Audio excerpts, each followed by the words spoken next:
Shalom, selamat siang. Bapak, Ibu, Saudara-saudara Common People semuanya, halo. Apa kabarnya pada minggu hari ini? Puji Tuhan, sungguh bersuka cita kita bisa kembali bersama-sama beribadah memuji Tuhan di gereja ini. Dan izinkan saya menyapa, welcome to Common Church buat saudara-saudara yang pertama kali bergabung beribadah bersama dengan kami. Di sini kita percaya bahwa di dalam Kristus kita diterima apa adanya, tapi dalam Kristus kita tidak dibiarkan apa adanya. Amin. Dan bagi ada yang pertama kali datang, maka habis ibadah ini ada free coffee, free latte atau free coklat yang bisa kalian nikmati untuk kita bisa berkenalan satu sama lain. And welcome back buat Bapak Ibu teman-teman yang sudah lama tidak kelihatan wajahnya. It's good to have you back here. So, baik, dalam beberapa minggu ke depan kita memasuki seri khotbah yang baru, yaitu seri khotbah tentang kitab Yakobus, sebuah kitab yang penuh dengan langkah-langkah praktis tentang bagaimana kita hidup di dalam terang Injil ya. Kitab ini penuh dengan nasihat kepada orang Kristen, kepada orang percaya tentang bagaimana kita seharusnya menjalani hidup setelah kita diberikan hidup yang baru di dalam Yesus. Singkatnya, kitab Yakobus ini bertujuan untuk menunjukkan kepada kita bahwa pada akhirnya seseorang itu dikenal sebagai seorang Kristen melalui hidupnya. Pertanyaannya, apa tujuan akhir kita percaya kepada Yesus sih? Yaitu pada akhirnya, yaitu melakukan apa yang Kristus katakan sebagai kebenaran, benar? Nah, di tiap, makanya melalui seri kitab Yakobus kita akan dapat merefleksikan dalam diri kita masing-masing. Apakah iman kita ini adalah yang kita miliki adalah iman yang otentik atau iman yang palsu? Karena di Yakobus 2 ayat 17 menuliskannya begini. Demikian juga halnya dengan iman. Jika iman itu tidak disertai perbuatan, maka iman itu hakikatnya adalah mati. So siang ini kita akan melanjutkan bacaan kita di kitab Yakobus 1 ayat 13 sampai 18 dan judul firman Tuhan siang ini saya beri judul trial or test or temptation, ya, ujian atau godaan. Suatu hari seorang pria bercerita kepada temannya, "Hei, minggu lalu aku lewat dekat gereja loh dan menemukan sebuah dompet yang jatuh di lantai dekat gereja. Dan isinya itu penuh dengan uang yang warnanya merah, uang ratusan ribu." Temannya bertanya sama dia, "Serius? Kamu nemuin dompet itu? Lalu sudah kamu kembalikan?" Kan dekat gereja, jadi pikirnya pasti dibalikan gereja kan. Lalu dia menjawab, "Belum tak kembalikan sih. Aku masih mencoba memastikan dan minta hikmat kepada Tuhan. Ini godaan dari iblis atau ini jawaban atas doaku selama ini? Karena selama seminggu ini aku kurang duit." Ya. Cerita ini munculkan suatu pertanyaan yang menarik kan. Bagaimana kita bisa membedakan antara ujian atau godaan? Faktanya ternyata sulit, benar? Seringkali kita nggak bisa langsung membedakan mana yang ujian, mana yang godaan, mana yang tes, mana yang temptation. Bisa setiap ujian, setiap cobaan bisa sekaligus menjadi tempat munculnya godaan. Bisa saja sesuatu itu awalnya adalah ujian, bahkan mungkin ujian yang berasal dari Tuhan, tetapi cara kita merespon dan menghadapinya justru mengubahnya ujian menjadi sebuah godaan dan cobaan. Mungkin akan lebih menolong jika kita memahami seperti ini. Cobaan atau ujian diizinkan Tuhan untuk membentuk, mendewasakan kita. Sedangkan godaan itu datang dari iblis dengan tujuan apa? Menghancurkan kita. Tapi yang menarik adalah Tuhan, saya percaya sanggup memakai keduanya untuk mendewasakan iman kita. Karena itu saya mau katakan kepada saudara, ketika ujian datang, jangan terlalu sibuk tanya. Kayak tadi contoh, ini datang dari Tuhan atau dari iblis? Pertanyaan yang jauh lebih penting ketika ujian datang adalah bagaimana kita meresponi situasi tersebut. Dan berbicara tentang godaan, penting untuk kita pahami terlebih dahulu bahwa apakah tergoda itu artinya berdosa? No. Godaan pada dirinya sendiri bukanlah dosa. Ini penting kenapa kita pahami, karena kalau tidak kita bisa jatuh pada kesimpulan bahwa oh aku ini sering tergoda, berarti saya ini orang yang belum selamat tuh. Berarti iman saya kepada Kristus ini iman yang palsu. Belum tentu. Ya, tidak seperti itu. Kalau saudara tergoda akan godaan, itu hanya membuktikan bahwa kalian dan saya ini seorang manusia yang masih bernafas. Okay? Setiap orang, baik orang percaya maupun yang belum percaya, sama-sama akan mengalami godaan. Saya berapa kali dapat pertanyaan, Pastor, ketika saya menyerahkan hidup saya kepada Yesus, saya pikir saya gak akan lagi tergoda untuk berbuat dosa. Tapi kok saya masih ya tergoda setiap hari, kok bisa ya? Jangan-jangan saya bukan seorang Kristen sejati. Jika ada yang punya pertanyaan yang sama, faktanya justru sebaliknya. Fakta bahwa kalian sekarang bergumul dan melawan godaan menunjukkan bahwa kalian sebenarnya sedang menghidupi iman di dalam Kristus. Sebelum mengenal Kristus kita hanya menuruti godaan tanpa bisa melawan. Tanpa mampu punya kekuatan untuk melakukan perlawanan. Tapi jika sekarang kita bergumul dengan godaan, pergumulan itu sendiri adalah tanda keimanan kita. Amin. So, siang ini saya akan membahas tentang topik godaan dan ada 3 poin yang akan saya bagikan. The source of temptation, sumber godaan, dari mana asalnya. The process of temptation, jalannya godaan, bagaimana godaan itu bekerja dan membuat kita jatuh dalam godaan. Dan yang terakhir, the resource to face temptation, sumber daya yang Allah sediakan, kekuatan yang Allah sediakan bagi kita untuk menghadapi godaan. Siap belajar? Katakan amin. By the way, jika kita harus jujur, tidak semua orang menghadapi godaan dengan cara yang benar. Ada 2 yang ketika kita menghadapi godaan, seringkali 2 respon ini yang dilakukan oleh seseorang. Yaitu banyak orang memilih jalan yang paling mudah, yaitu apa? Wis nyerah aja lah. Saya tergoda, saya sering jatuh dan berdosa, ya sudah. Lanjutkan saja, ya sudah, kayaknya aku ini begini. Tapi ada juga yang memilih jalan dengan gigih, dengan kekuatannya yang gigih melawan godaan. Bahkan dengan cara-cara yang ekstrem yang kelihatannya rohani, tapi sebenarnya tidak menyelesaikan masalah akarnya. Misalnya ini contoh dari sejarah. Pada abad ketiga dan keempat ada seorang bapak gereja terkenal namanya Origen dari Alexandria. Ia membaca perkataan Yesus ketika Yesus khotbah di bukit kan Yesus berkata, jika tanganmu menyesatkanmu, potonglah. Jika matamu menyesatkanmu, cungkilah. Dan dia memaknainya secara literal. Ya. Dan dikatakan ketika ia menghadapi godaan seksual, ia melawan godaan dengan mengebiri dirinya sendiri. Ya, dia lupa bahwa Yesus juga mengatakan jika kita memandang wanita dan menginginnya dalam hati itu sama sudah berdosa kan. Jadi dia cungkil matanya. Okay? Tapi namanya pria kalau sudah memang tergoda sama wanita mau nggak melihat dengar suara wanita saja bisa tergoda benar. Berarti kalau menginginnya sudah menginginkan berarti dia akan potong telinganya ya kan. Lalu juga ada tokoh lain, Benedictus dari Nursia, dikenal sebagai Santo Benedictus. Dia juga menjalani hidup yang asketis secara ekstrim, mengenakan pakaian yang tidak nyaman, tinggal di gua dan mempraktikkan apa yang ditulis di sini mortifikasi daging, mencari kekudusan lewat penderitaan fisik. Jadi apa yang dia lakukan? Ketika ia menghadapi godaan, ia melemparkan dirinya ke semak duri. Nah, praktek ini bahkan kemudian menjadi kebiasaan di biara yang memandang ajaran Santo Benedictus ini ajaran yang benar ya. Ketika seorang biarawan tergoda, ia mencari semak duri dan menjatuhkan dirinya supaya enggak tergoda lagi, mereka jadi lebih fokus kepada sakit karena ketusuk-tusuk durinya tersebut ya. Gigih berjuang melawan godaan, tetapi ya ini bukan itu caranya kita dapat menang atas godaan. Siang ini kita akan sama-sama belajar dari mana sumbernya, tahapan godaan itu bekerja, dan apa kekuatan yang sejatinya akan memampukan kita menang menghadapi godaan. Mari kita baca Yakobus 1 ayat 13 sampai 18, saya baca yang hitam, Bapak Ibu saudara-saudara baca yang warna merah, oke? Ayat 13 mulai ya, Yakobus 1 ayat 13 sampai 18. Apabila seseorang dicobai, janganlah ia berkata, pencobaan ini datang dari Allah. Sebab Allah tidak dapat dicobai oleh yang jahat dan ia sendiri tidak mencobai siapapun.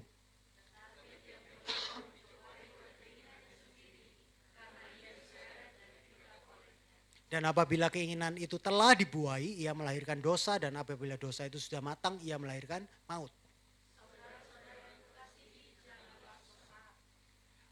Setiap pemberian yang baik dan setiap anugerah yang sempurna datangnya dari atas, diturunkan dari Bapa segala terang. Padanya tidak ada perubahan atau bayangan karena pertukaran.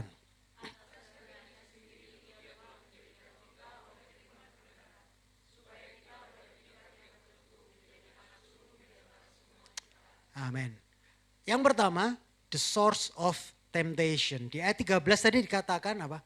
Apabila seorang dicobai, perhatikan kata yang dipakai bukan jika, tapi melainkan apabila. Artinya godaan itu pasti datang dan gak mungkin dihindari. Jadi pertanyaannya pentingnya adalah dari mana datangnya sumber godaan itu. Kita dilanjutkan ayat itu adalah apabila seorang dicobai janganlah ia berkata pencobaan itu datang dari Allah. Sebab Allah tidak dapat dicobai oleh yang jahat dan ia sendiri apa? Tidak mencobai siapapun. Nah di sini penting untuk membandingkan apa yang baru saja kita baca dengan doa Bapa kami. Ingat doa Bapa kami? Bapa kami yang di surga dikuduskan namamu. Saya rasa orang-orang yang percaya ingat isi doa Bapa kami. Kalau kalian ingat di bagian akhir doa Bapa kami mengatakan apa? Janganlah membawa kami ke dalam pencobaan, tetapi lepaskanlah kami dari yang jahat, benar?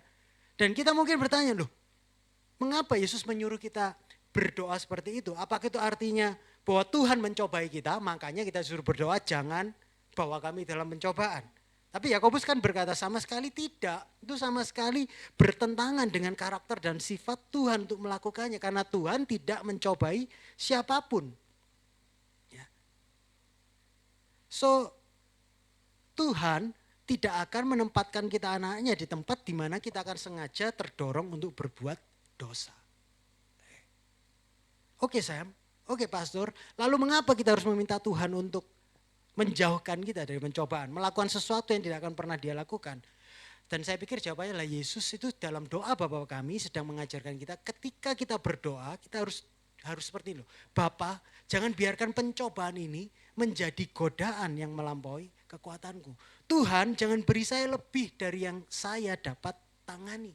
Dan bukankah Alkitab berjanji di 1 Korintus 10 ayat 13 mengatakan apa? Pencobaan-pencobaan yang kamu alami adalah pencobaan-pencobaan biasa yang tidak melebihi kekuatan manusia. Sebab Allah setia dan karena itu ia tidak akan membiarkan kamu, yaitu kalian dan saya, dicobai melampaui kekuatanmu. Pada waktu kamu dicobai, kekuatan kita berasal dari mana? Ia akan memberikan kepadamu jalan keluar sehingga kamu dapat menanggungnya.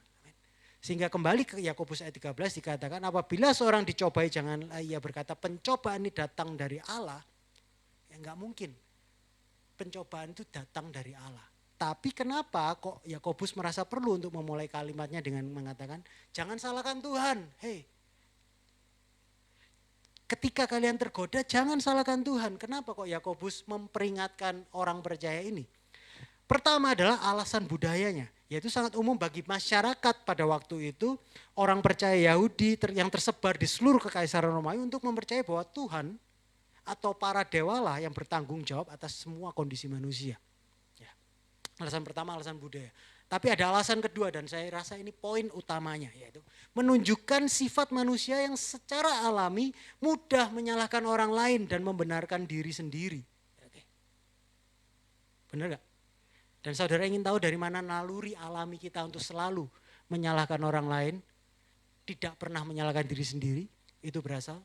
Kita perlu kembali ke Kejadian 1, 2, dan 3. Kejadian ke Taman Eden ingat ketika Adam dan Hawa berdosa, dan Tuhan datang kepada mereka di hari yang sejuk dan memanggil Adam, Adam, di mana kamu?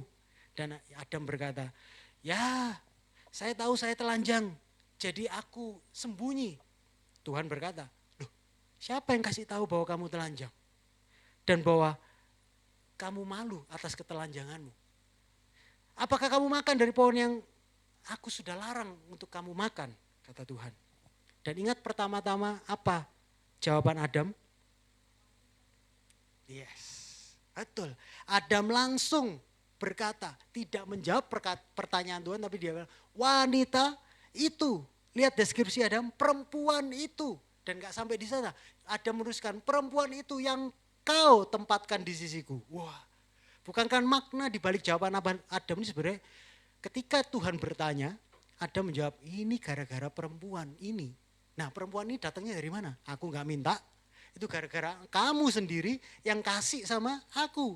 Padahal dari awal aku gak pernah minta ditemani wanita ini. Jadi Adam sebenarnya menyalahkan Hawa. Tapi kemudian dia menyalahkan Tuhan karena menciptakan Hawa.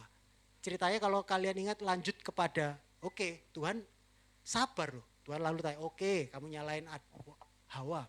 Ditanya Hawa, ya, kamu benar makan buah yang tak larang? Dan apa jawabnya si Hawa? Hawa juga tidak mau mengakui kesalahannya. Dia salahkan si ular ya. Tetapi yang buat ular siapa? Ya ujungnya Tuhan juga kan.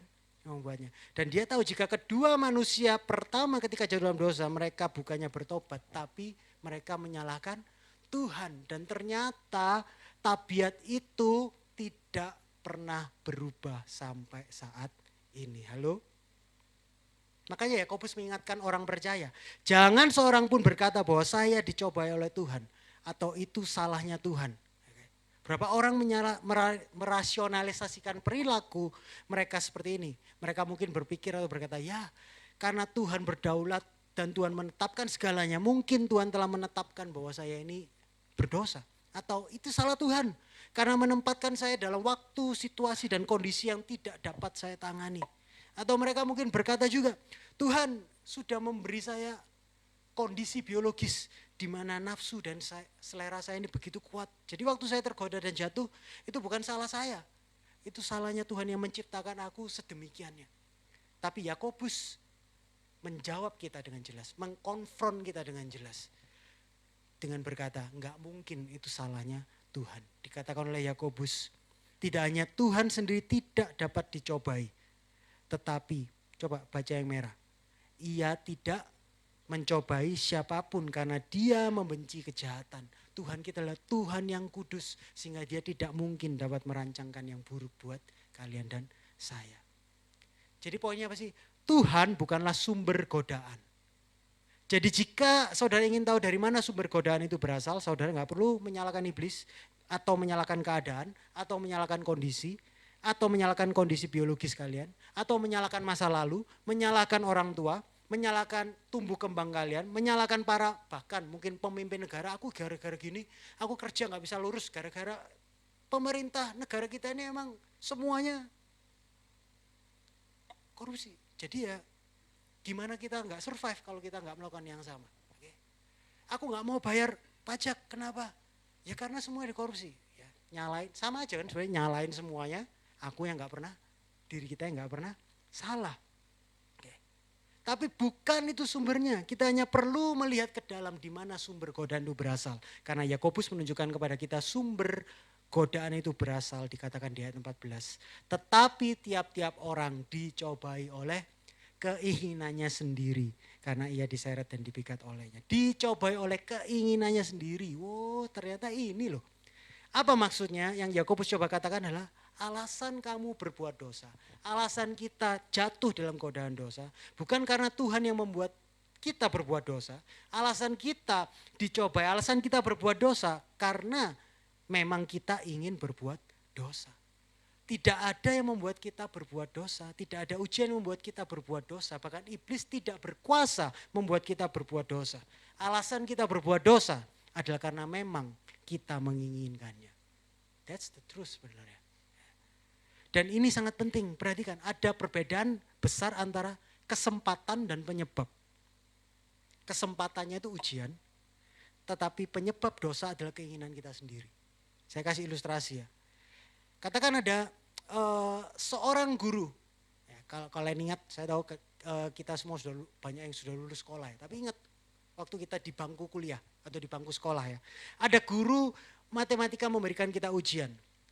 Tujuan dari ujian tersebut adalah untuk menunjukkan apa? Kepada kita, para muridnya, seberapa banyak kita telah belajar dari materi yang sudah diberikan. Benar? Tapi jika murid, kita sebagai murid tidak memperhatikan di kelas dan tidak mengerjakan tugas, dan pada waktu tes, pada waktu ujian kita gagal dalam ujian matematika tersebut, maka ujian tersebut bukanlah penyebab kegagalan kita sebenarnya. Benar? Para murid kita bisa gagal dalam ujian karena kita nggak melakukan bagian kita. Ujian memang membawa, setiap ujian itu membawa kesempatan untuk kita bisa sukses atau kita bisa gagal. Benar? Namun ujian itu sendiri bukan penyebab kegagalan. Benar? Mungkin ada murid yang gagal yang kemudian dalam hati berkata batin, aduh coba guru matematikaku nggak ngasih ujian, aku kan nggak mungkin gagal. Ada yang batin. Kalau itu yang ada di batin kita, itu yang pikiran kita, sebenarnya kita sedang menyalahkan kesempatan sebagai penyebab. Benar? Padahal penyebab dan kesempatan itu dua hal yang berbeda. Dan Yakobus berkata Tuhan bukanlah pihak yang bersalah. Tuhan memang memberikan ujian, tetapi jika kita gagal dalam ujian itu bukan salah Tuhan, itu adalah kesalahan diri kita sendiri, kesalahan kita sendiri sebagai manusia yang berdosa. Ujian justru membantu kita mengungkapkan kondisi hati kita yang sebenarnya. Mengapa kok kita gagal dalam ujian ini? Benar? Tuhan tidak membuat kita berdosa. Kita berdosa karena kita sendiri yang ingin berbuat dosa. Dan inilah kebenaran yang bergema di seluruh Alkitab. Tidak ada seorang pun yang berdosa karena terpaksa. Wow. Kita berdosa karena memang sebenarnya kita menginginkannya. Nah, kita akan lihat lebih dalam lagi melalui poin yang kedua. Bahwa tidak ada orang yang jatuh dalam godaan karena terpaksa. Tapi memang karena kita menginginkannya. The process of temptation. Yang kedua. Saya percaya tidak ada satupun dari kita yang hadir di sini yang bangun di pagi hari dan memutuskan untuk jatuh di dalam godaan. Benar? Tidak ada yang tiba-tiba buka mata, tujuan hidupnya. Oke, saya hari ini yang sudah menikah, saya akan tidak setia pada pasangan saya hari ini. Atau tidak ada satupun dari kita yang bangun, buka mata, oke, aku akan jadi pecandu yang paling hebat pada hari ini. I don't think setiap kita punya tujuan hidup ketika buka mata seperti itu, benar? Ini menunjukkan kita bahwa jatuh dalam dosa itu bukanlah suatu tindakan seketika.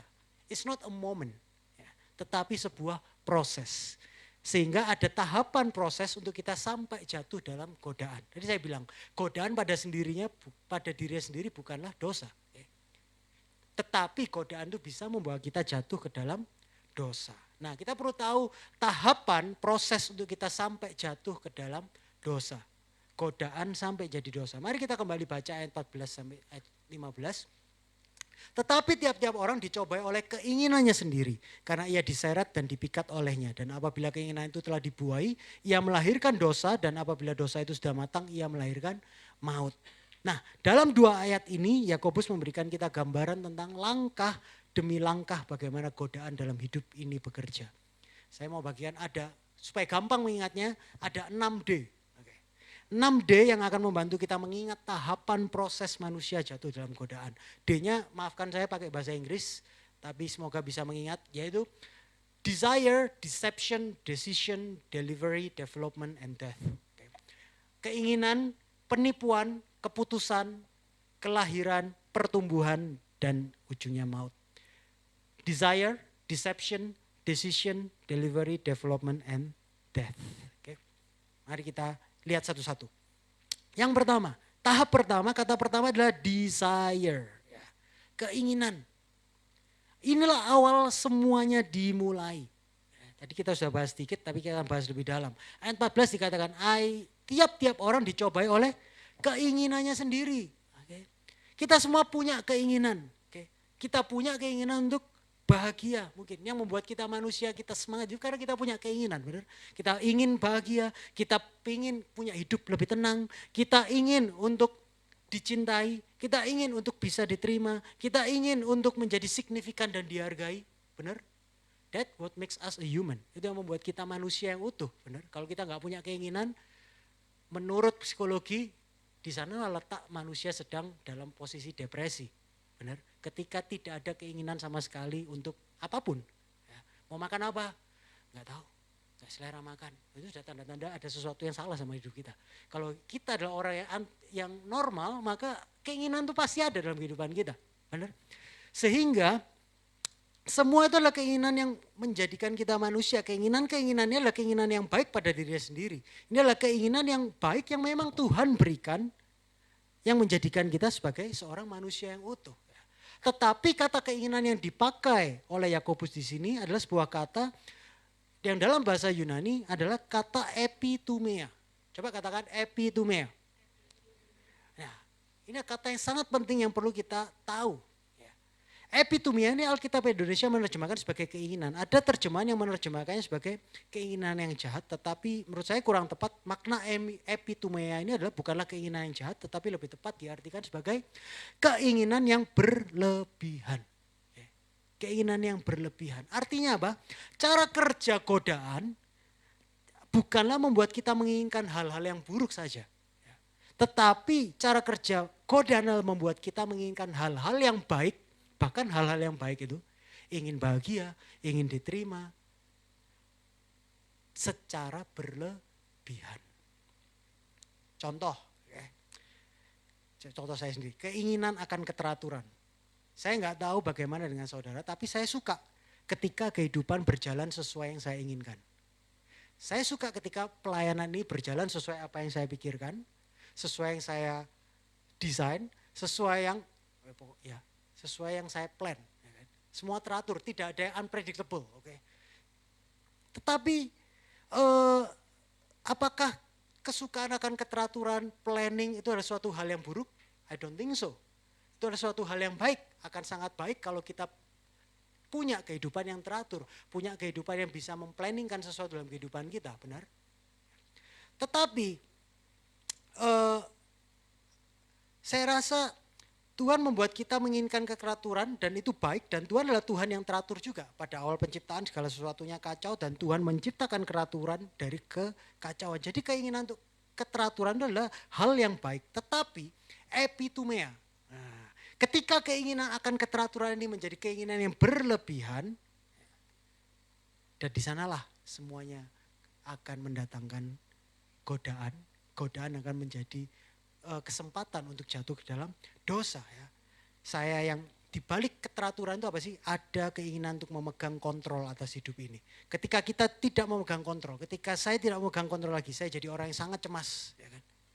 Lalu ketika kecemasan datang, saya bisa aja memaksa orang lain untuk mengikuti keinginan saya dan berpikir bahwa saya tahu apa yang terbaik buat mereka dan buat saya. Dan juga saya juga empati akan kurang. Yang penting adalah pelayanan ini dalam kendali. Mau kamu alasan kenapa kok datangnya telat? Oh, karena mungkin sudah jalan tapi bannya bocor. Nah, bisa empati bisa kurang kan? Gara-gara kamu merusak keteraturan saya nggak peduli kamu ban bocor. Kok kenapa nggak cek dulu loh? Siapa yang mau ngecek ban bocor? Siapa yang juga mau tahu bannya bocor di jalan tiba-tiba kalau ada sesuatu kan nggak ada yang tahu, benar? Tapi karena keinginan yang berlebih atas keteraturan, empati kita bisa tidak ada, kita nggak punya kasih. Jadi bukannya percaya bahwa Tuhan yang memegang kontrol, justru saya yang memegang kontrol.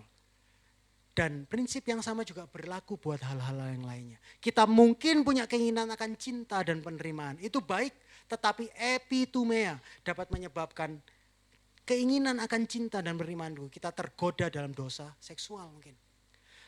Kita memiliki keinginan akan sebuah dampak bersignifikan, tetapi epitumea dapat menyebabkan kita berbohong demi sebuah citra yang ingin kita bangun. Kita memiliki keinginan akan kebahagiaan, good, tetapi epitumea, keinginan yang berlebihan bahwa aku layak bahagia, dapat menyebabkan kita rela mengorbankan orang lain demi apapun, orang lain dan apapun demi kebahagiaan pribadi kita, benar? Dan memang itulah sebenarnya yang Alkitab katakan bahwa dosa bukan hanya tentang melanggar peraturan. Tetapi dosa dimulai ketika kita menginginkan sesuatu lebih daripada Tuhan. Dan yang Yakobus katakan adalah jika kita epitumea hal-hal yang baik, itu lebih daripada Tuhan.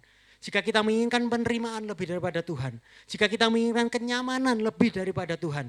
Ketika ujian datang, keinginan kita yang berlebihan akan hal tersebut akan menjadi godaan yang berpotensi membawa kita jatuh kepada dosa. So, tahap yang pertama, D yang pertama, desire, keinginan. Yang kedua, deception. Setelah keinginan kemudian datang deception, penipuan. Ayat 14 dikatakan, tiap-tiap orang dicobai oleh keinginannya sendiri karena ia diseret dan dipikat olehnya. Perhatikan dua kata ini, diseret dan dipikat. Kembali lagi saya ajak kita belajar bahasa Yunani-nya. Diseret memakai kata exelkomenos dan dipikat deleasomenos. Yang menarik adalah kata yang dipakai Yakobus adalah istilah yang berasal dari aktivitas alam liar. Apa maksudnya? Diseret itu adalah istilah berburu yang berarti memasang perangkap untuk menangkap hewan. Sedangkan dipikat itu istilah nelayan yang berarti memancing ikan dengan kail. Artinya apa sih? Artinya apakah di sini ada yang suka hunting dan memancing? Coba angkat tangan. Oh, ada yang suka, puji Tuhan. Kalau ada yang angkat tangan, tahukah saudara bahwa yang angkat tangan itu kalian seorang penipu? Tapi bukan itu intinya ya, bukan itu artinya. Yang Yakobus mau katakan dengan memakai kata khusus ini adalah untuk menjelaskan tentang godaan. Deception, pemburu dan nelayan itu punya misi yang sama. Apa misi yang sama? Yaitu mereka dapat berhasil mendapat target tangkapan Yaitu karena mereka punya misi menipu. Mereka menarik keinginan alami hewan atau ikan, yaitu mereka alaminya sih makanan, benar. Dan para pemburu atau pemancing itu menyamarkan perangkap mereka seakan-akan ada makanan yang enak, yang mudah ditangkap, yang tidak tanpa ada ancaman bahaya. Coba kita bayangkan, jadi ketika saudara bangun pagi, hal pertama yang dikatakan iblis kepada semua teman-temannya adalah, guys, let's go fishing, ayo mancing. Ya. Dan dia ngambil kailnya, memasang umpan di atasnya, dan dia begitu mengenal saudara. Ya.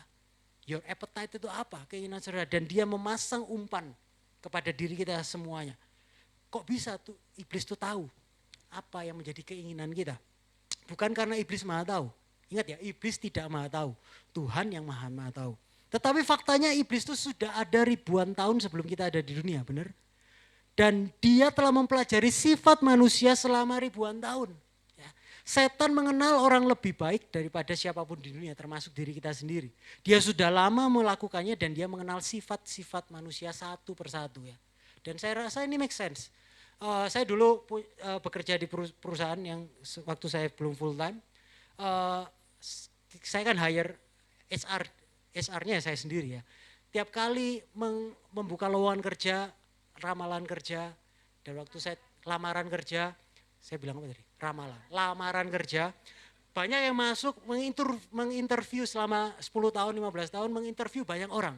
Dan saya kerjakan di kota yang kecil ya, jadi orang-orangnya itu saja, maksudnya sedikit yang lamar ya, lamarannya kan juga untuk spesifik pekerjaan ini saja. Nah, mungkin 1 tahun, 2 tahun waktu melakukan interview nggak bisa membaca ini orangnya datang tipe apa ya. Tapi setelah 5 tahun ke atas, 6 tahun mencari mekanik, nah yang datang orang-orang kan syaratnya ada kan, mekanik dicari lulusan SMA, usia segini-segini. Berarti yang datang kan sudah pasti yang lulusan SMA, maksimal lulusan SMA, laki-laki, usianya segitu.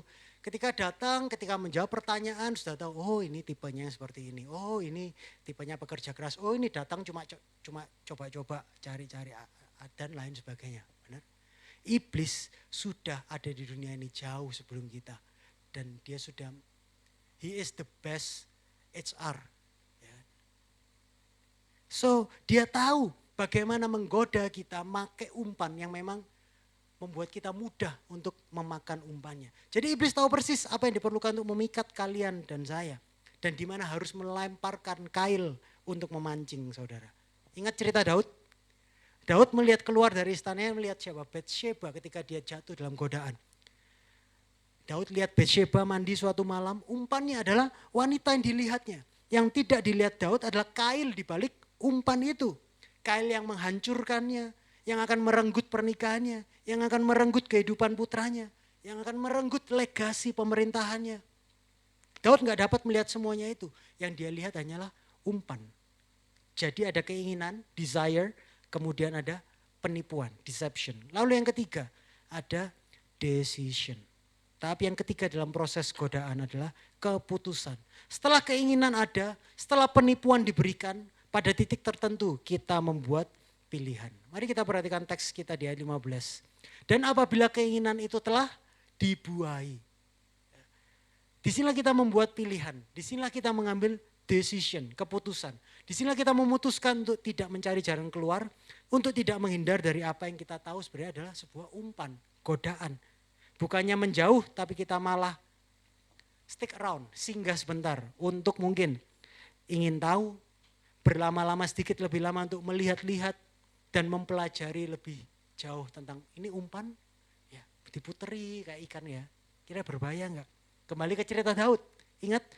Jadi Daud melihat ke bawah dan melihat Batsheba lagi mandi pada malam itu. Awalnya Daud memang enggak sengaja melihat ada seorang yang mandi. Itu bukan salah Daud. Ya. Dan ketika dia pertama kali melihat Batsheba yang sedang mandi dan meliriknya, itu bukan dosa. Itu refleks lelaki normal. Jadi kalau yang punya pasangan, ya, saya bukan membela sebagai suami, tapi kalau lihat laki ada sesuatu lawan jenis yang terus melirik itu bukan dosa, ya. Itu refleks. Ya. Tapi kalau habis lirik terus menoleh, nah itu namanya perlu ditegur, oke? Benar laki-laki? Oke, kembali ke Daud. Tetapi kemudian kehendak Daud bekerja sama dengan keinginan Daud. Dan dia membuat decision. Ya, untuk memakan umpan. Dan pilihan yang dia buat, lirikan yang pertama tidak sengaja menjadi sebuah tatapan. Dan tatapan itu kemudian menjadi sebuah tatapan yang disengaja. Dan tatapan yang disengaja itu menjadi undangan ke kamarnya. Dan undangan itu menjadi sebuah perselingkuhan. Daud telah mengambil umpan dan memakan umpan yang diberikan itu. Dr. J. Wilbur Chapman, penginjil dan pendeta yang sangat berpengaruh di abad 19, menulis ini. Godaan itu seperti seorang penggoda yang mengintip melalui lubang kunci ke dalam ruangan tempat kita tinggal. Oke. Tapi ini, dosa terjadi ketika kita membuka pintu dan mengizinkannya masuk. Temptation is the tempter looking through the keyhole into the room where you are living. Godaan bukan dosa, tapi berdosa ketika sin is opening the door dan kita membiarkannya masuk. So, jatuh ke dalam godaan pasti melibatkan sebuah keputusan. Ya, saya ulangi, jatuh ke dalam dosa itu pasti melibatkan keputusan. Jadi keinginan, penipuan, keputusan, dan ada kata keempat, tahap keempat dalam proses godaan adalah delivery.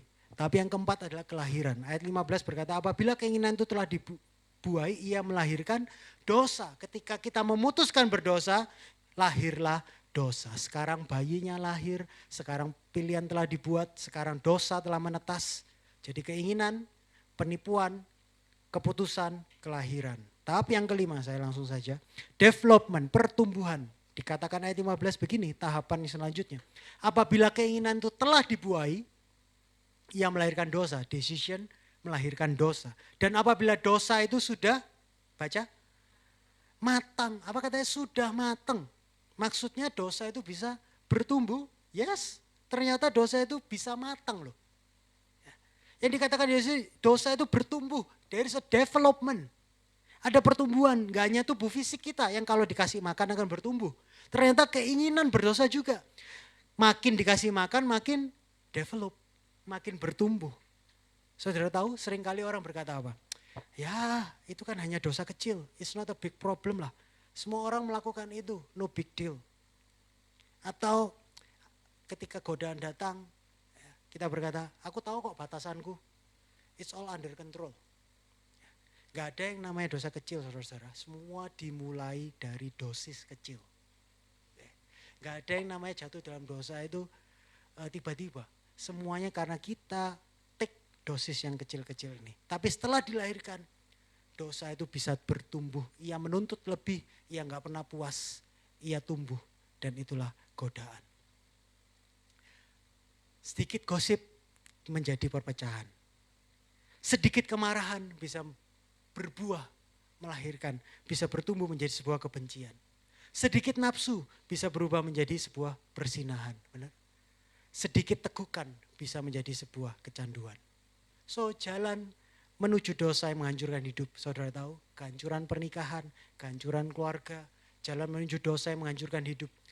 Dengerin, pasti dan selalu dimulai dari dosa-dosa dengan dosis-dosis yang kecil.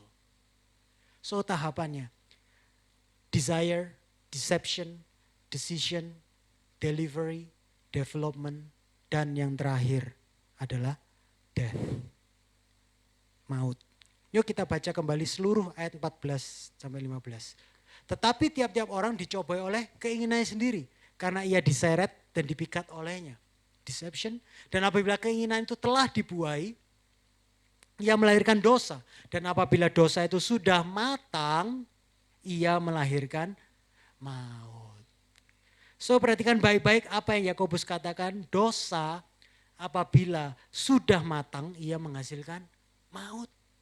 Pada akhirnya apa yang kelihatannya indah, apa yang kelihatannya nikmat, apa yang nampaknya tidak berbahaya, yang sepertinya dapat dikendalikan, akhirnya itu akan membunuh kalian dan saya. Dan hasilnya adalah kematian.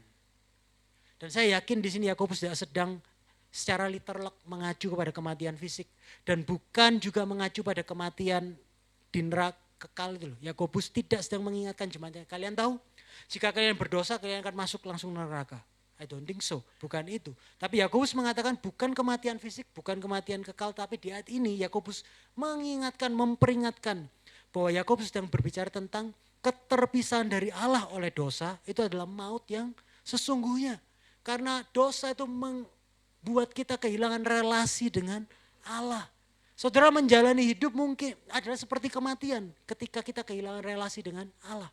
Idealnya adalah bahwa kenikmatan sejenak dari godaan itu akan diikuti oleh rasa kekosongan yang lebih dalam. Perpisahan dari Tuhan. Dosa itu selalu menghasilkan hal yang mati. Dosa itu selalu menghasilkan sesuatu yang mati. Ia membunuh, itu natur dosa. Ia membawa kepada kematian pernikahan. Dosa itu membawa kematian persahabatan. Dosa itu membawa kematian sukacita. Dosa itu membawa kematian pengharapan. Kematian makna. Kematian kehidupan yang berkelimpahan. Dosa itu memisahkan kalian dan saya dari kehendak Tuhan. Itu memisahkan kita dari kehidupan yang sejati. Yang sebenarnya Allah rancangkan untuk kita hidupi. Dan itulah kematian yang sedang Yakobus katakan di ayat 15 itu. Dan itulah sebenarnya esensi dari dosa. Bahwa upah dosa selalu berupa maut. So, keinginan, penipuan, keputusan, kelahiran, pertumbuhan, dan kematian. Inilah tahap proses jalan godaan. Tahapan kita tergoda dan jatuh ke dalam dosa. Lalu bagaimana kita bisa menang terhadap godaan? Mari kita lihat bagian yang terakhir, bagian yang ketiga. The resource to face temptation. Sumber daya kita untuk menang atas godaan. Ayat 16 sampai 18 dikatakan, saudara-saudara yang kukasihi, janganlah sesat. Setiap pemberian yang baik dan setiap anugerah yang sempurna datangnya dari atas, diturunkan dari Bapa segala terang. Padanya tidak ada perubahan atau bayangan karena pertukaran. Yang datang dari Tuhan hanyalah setiap pemberian yang baik dan sempurna. Itulah sifat Allah. Karena Tuhan itu baik, karena Tuhan itu sempurna. Apa yang datang dari Allah itu adalah selalu pemberian yang baik dan setiap pemberian yang sempurna. Saya mau kita perhatikan ini. Ini yang sebenarnya Yesus mau, Yakobus mau, para jemaatnya mengerti. Dan juga kita yang saat ini sedang belajar kitab Yakobus. Bahwa sumber kekuatan kita untuk menang atas godaan. Kita tidak diciptakan untuk kita menyerah saja. Tapi tidak diciptakan juga untuk gigih berjuang dengan kekuatan kita sendiri. Tapi sumber kekuatan kita untuk menang atas godaan adalah kebaikan Allah. Saya coba jelaskan sedikit. Bagaimana kita dapat mengatakan tidak pada dosa. Bagaimana kita kuat menghadapi godaan. Jika kita berpikir bahwa dosa hanyalah tentang kita melanggar peraturan. Kita melanggar aturan. Maka jawabannya, solusinya adalah jangan melanggar aturan. Katakan tidak pada dosa. Dan selesai. Tapi Alkitab tidak memberikan jawaban seperti itu. Tahukah mengapa? Karena Alkitab mengatakan kepada kita bahwa dosa pertama-tama dan terutama adalah masalah hati. Dan bukan masalah perilaku. Dosa bukanlah masalah perbuatan, melainkan masalah keinginan. Tadi ingat, kita tidak ada yang berbuat dosa karena kita terpaksa. Tapi karena kita menginginkannya. Kita epitumea. Itulah sebabnya mengapa hanya mengatakan tidak pada dosa tidak akan berhasil. Mengapa hanya memberikan trik-trik, solusi-solusi praktis tidak akan pernah berhasil. Mungkin berhasil dalam waktu yang singkat, tapi tidak akan membuat kita berhasil untuk jangka waktu yang lama. Tahukah Anda mengapa kita berbuat dosa? Kita berbuat dosa karena kita percaya bahwa hal-hal itu akan memuaskan keinginan kita. Setiap kali kita berbuat dosa, kita mempercayai kebohongan iblis. Bahwa Tuhan menahan sesuatu yang baik dari kita. Makanya kita perlu cari sendiri. Dan yang dunia tawarkan, yang iblis tawarkan, itu mungkin dapat memuaskan keinginan kita. Kebohongan iblis memberikan kepada kita bahwa Tuhan itu pelit. Oleh karena itu kita harus mengejar kebaikan kita sendiri. Kita berbuat dosa karena kita percaya bahwa itulah satu-satunya cara bagi kita. Untuk kita bisa memuaskan keinginan kita. Tidak ada orang yang berbuat dosa karena keharusan. Dan pertempuran melawan dosa itu harus sebenarnya ada pertempuran keinginan. Itulah sebabnya saya setuju dengan apa yang dikatakan Thomas Chalmers. Dia katakan satu-satunya cara untuk mematahkan cengkraman objek yang indah pada jiwa adalah dengan menunjukkan objek yang lebih indah lagi. Dosa itu menarik, benar saudara-saudara? Solusinya bukan kata jangan ingini itu, nggak bisa. Tapi Alkitab memberikan solusinya. Keinginan itu memang harus dipenuhi. Dan keinginan itu memang ada yang bisa memenuhi. Tapi siapa dan apa itu yang perlu kita cari tahu. Kita nggak bisa mengatakan begitu saja tidak pada dosa. Karena hati kita telah tercengkeram oleh sesuatu. Itulah sebabnya penawar godaan bukan hanya mengatakan tidak pada dosa. Tetapi dengan jatuh cinta pada subjek atau objek yang jauh lebih indah dari godaan yang ditawarkan sama kita. Dan bagaimana kita lakukan? Ada dua cara. Pertama, ingatlah bahwa Tuhan adalah pemberi setiap pemberian yang baik. Ayat tadi mengatakan itu. Ini penting karena dalam setiap ujian dan pencobaan kita pasti meragukan kebaikan Tuhan. Benar apa benar? Setiap kali kita menghadapi ujian, hati kita berkata, jika Tuhan itu baik, kenapa kok kamu mengizinkan aku mengalami penderitaan ini, mengalami ujian ini? Kenapa Tuhan? Dan itulah yang musuh kita ingin kita percayai. Dia ingin kita percaya bahwa Tuhan tidak menginginkan yang terbaik bagi kita. Bahwa Tuhan menyimpan hal-hal yang baik ditahan-tahan bagi kita anak-anaknya. Tapi Yakobus mengingatkan kita pada siang hari ini bahwa Tuhan adalah pemberi setiap pemberian yang baik. Tuhan tidak memberikan yang jahat kepada anak-anaknya. Tidak pernah, saudara-saudara. Semua yang diberikannya adalah baik dan apapun yang baik itu tidak akan pernah dia tahan-tahan buat kita. Jadi bukannya mencobai kita dengan yang jahat. Tuhan hanya akan memberikan yang baik kepada kita. Tapi ini yang perlu kita pahami dari pemberian-pemberian Tuhan yang baik dalam hidup kita. Pemberian itu bukan matahari, tapi bulan. Wah, apalagi nih Pastor Sam?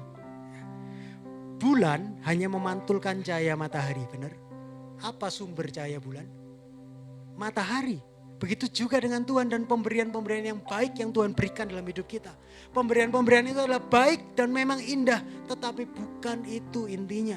Mereka adalah seumpama bulan yang hanya memantulkan cahaya matahari. Semua itu gak akan dapat memuaskan kita. Mereka memuaskan kita hari ini, tapi mungkin besok minggu depan tidak lagi memuaskan. Tapi Tuhan berbeda, Tuhan adalah matahari. Dia adalah Bapa segala terang dan tidak pernah ada yang berubah dan tidak ada bayangan karena pertukaran. Dengan kata lain Yakobus mengatakan bahwa ketika kita mendapatkan pemberian yang baik, dengerin, kita harus melihat terang di balik pemberian tersebut.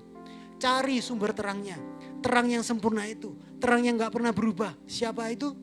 Allah sendiri. Allah tidak berubah dalam pemberiannya. Dia selalu memberi, dia selalu ada. Intensitas kebaikan Tuhan gak pernah berubah. Tuhan berbuat baik setiap saat karena dia memang baik setiap saat. Amin. Hal yang jahat gak mungkin datang dari Tuhan. Tuhan gak pernah punya bad mood.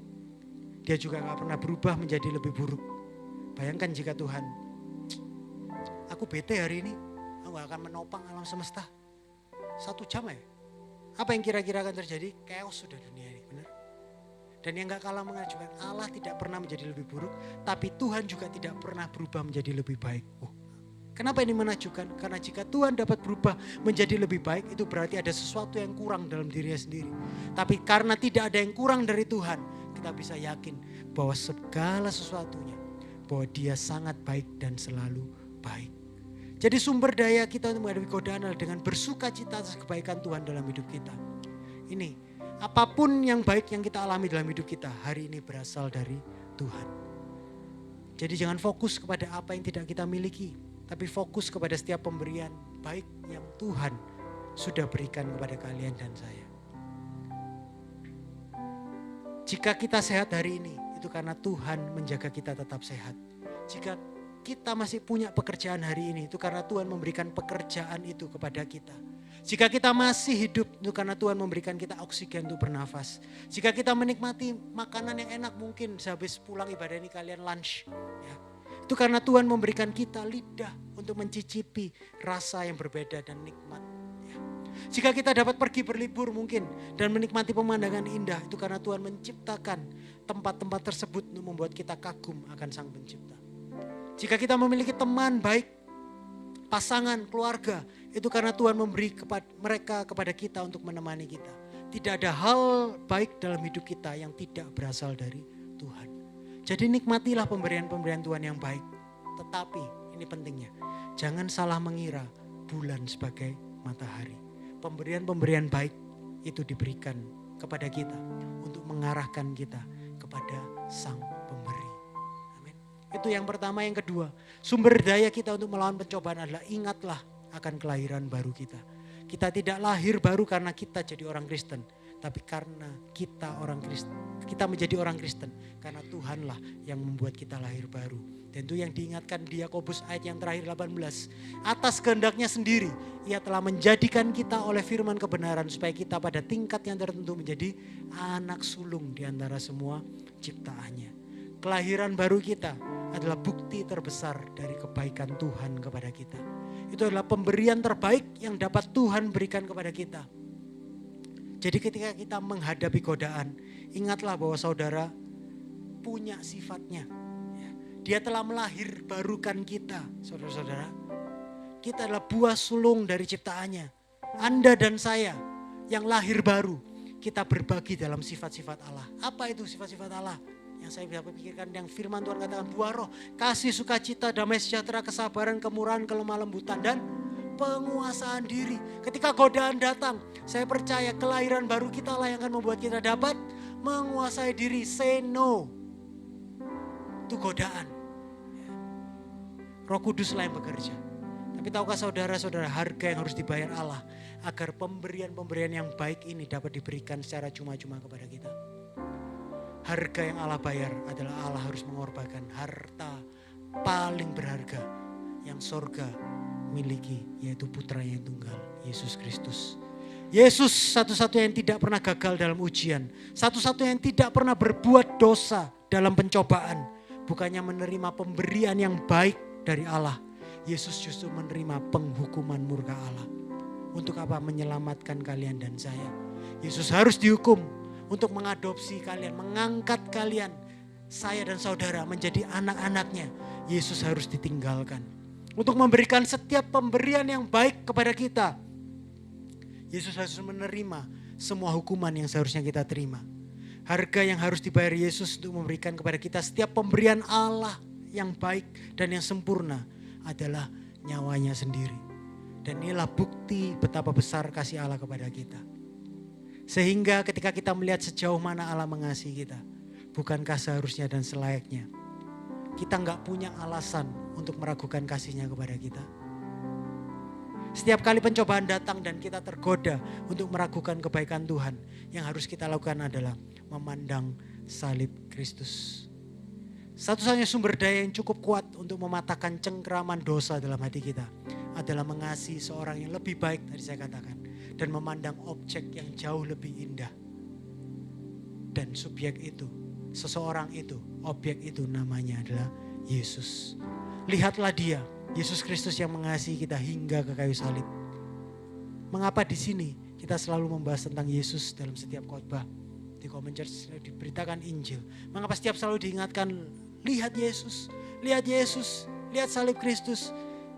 Karena hanya dengan mengatakan tidak kepada dosa gak akan pernah cukup.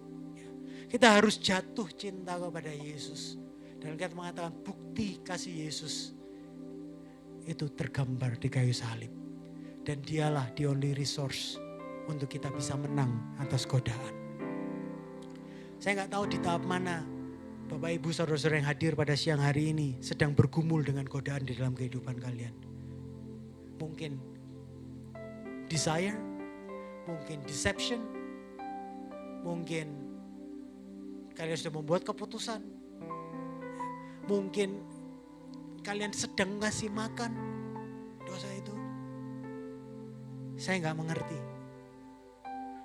Tetapi ini yang saya tahu, bahwa kalian dan saya, saudara memiliki pilihan untuk bisa keluar, untuk bisa lepas dan juga menang atas godaan. Amin. Saya akan tutup dengan sebuah ilustrasi yang sekiranya dapat merangkum semua yang telah kita bahas pada siang hari ini. Grand piano. Tahukah saudara, jika saudara pernah main piano, jika saudara membuka tutup sebuah piano akustik seperti grand piano, buka tutupnya dan saudara menekan pedal yang paling kanan yaitu pedal sustain. Ketika saudara menyanyikan sebuah nada ke arah piano yang terbuka tersebut dengan suara yang cukup keras, tahukah saudara bahwa piano itu juga akan mengeluarkan nada yang sama? Oh, maka dia akan mengeluarkan nada saya apa ya? A cres minor. Kan? Maka piano itu akan mengeluarkan nada yang sama, A cres minor. Ada gak sih A cres minor? Oh, no, ya. Begitulah cara godaan bekerja. Iblis menggoda dengan menyerukan sebuah nada dan senar-senar dalam hati kita. Natur dosa kita ini bergetar dengan nada yang sama. Dan itulah godaan dan natur manusia berdosa. Tapi kalau kalian ingat, piano itu tidak diciptakan untuk dimainkan dengan cara menyanyikan nada dengan suara sekeras-kerasnya ke arah piano tersebut. Benar? Meskipun piano akan mengeluarkan nada yang sama dengan suara itu.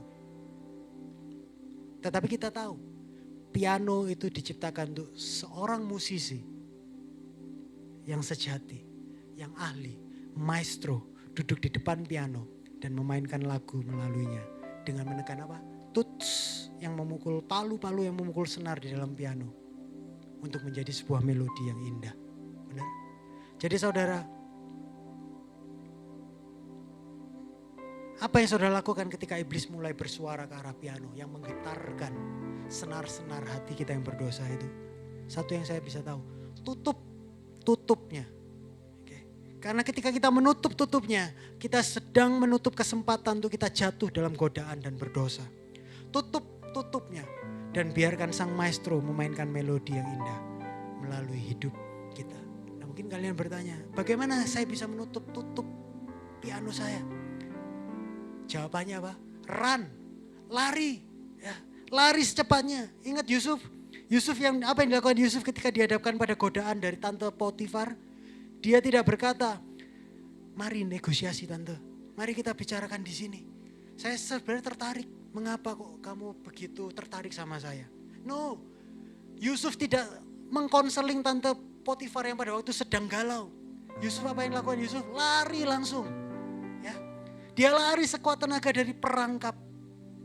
Masalahnya, mungkin ada beberapa dari kita yang lari dari godaan. Tapi kita masih meninggalkan secari kertas. Isi alamat kita, isi WhatsApp kita. Ya kan? Like, gak bisa. Run secepat-cepatnya. Sejauh-jauhnya ketika godaan itu datang. Tutupnya. Lari dari godaan. Dan bukan hanya lari dari godaan. Tetapi larilah menuju ke pelukan Bapa. Karena dia adalah Tuhan yang baik. Dia sumber segala yang baik. Amin. So, itulah yang dapat saya bagikan pada siang hari ini. Dan mari kita tutup mata kita, mari kita berdoa.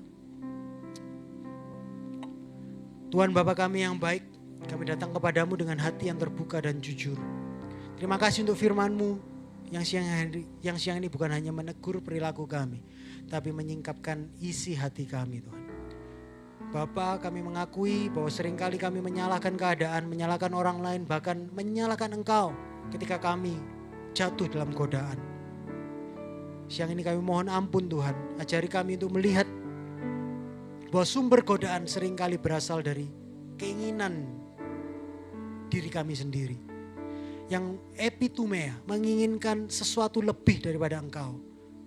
Ampuni kami Tuhan. Tuhan, Engkau tahu setiap pergumulan kami. Engkau tahu di mana tahap kami bergumul. Entah kami masih dalam keinginan, kami bergumul dengan deception, penipuan, atau kami bergumul, kami mau memutuskan untuk berdosa.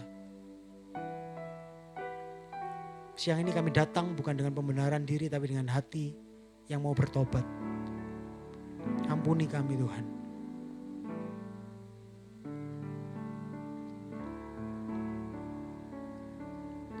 Tuhan, ketika kami tergoda untuk meragukan kebaikan-Mu, ketika kami berkata bahwa Engkau menahan sesuatu yang baik dari kami, tolong kami, buat mata rohani kami untuk kami memandang kepada Engkau, melihat bahwa karya salib sebagai bukti kasih-Mu yang terbesar bagi kami. Bahwa di sanalah kami melihat bahwa Engkau sudah menanggung hukuman yang seharusnya kami terima, supaya kami dapat menerima hidup yang baru, kami menerima pengampunan, dan kelahiran baru. Dan Tuhan, ajar kami untuk bukan hanya kami dapat berkata tidak kepada dosa, tapi juga untuk berkata ya kepada Engkau. Tidak sekedar kami lari menjauh dari godaan, tapi kami berlari mendekat kepadamu. Untuk kami dapat jatuh cinta kepadamu setiap hari. Tolong bentuk keinginan kami, ubah hati kami, untuk kami dapat menginginkan Engkau lebih dari segala-galanya Tuhan.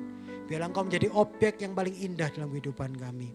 Untuk itu kami menyerahkan seluruh hidup kami ke dalam tangan-Mu, karena kami percaya Engkau adalah Allah yang baik, Engkau Allah yang setia, dan kasih-Mu tidak pernah berubah, sekarang dan sampai selama-lamanya. Dalam nama Yesus kami berdoa. Terima kasih Tuhan Yesus, amazing grace. Kami percaya Tuhan, siang hari ini segala belenggu dosa kami sudah dipatahkan. Dan kami keluar dari tempat ini sebagai orang-orang yang bebas, orang yang sudah dibenarkan, dan orang yang akan menang terhadap setiap godaan Bapa.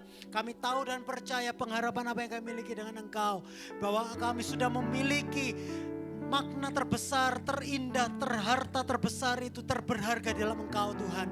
Tolong hati kami itu selalu mengingini Engkau lebih dari segala-galanya Bapa. Hamba-Mu sudah menyampaikan firman Tuhan, tapi benih firman Tuhan ini biarlah tertanam di tanah hati yang subur. Dan biarlah benih ini bertumbuh dengan lebat dan berbuah dengan lebatnya Bapa.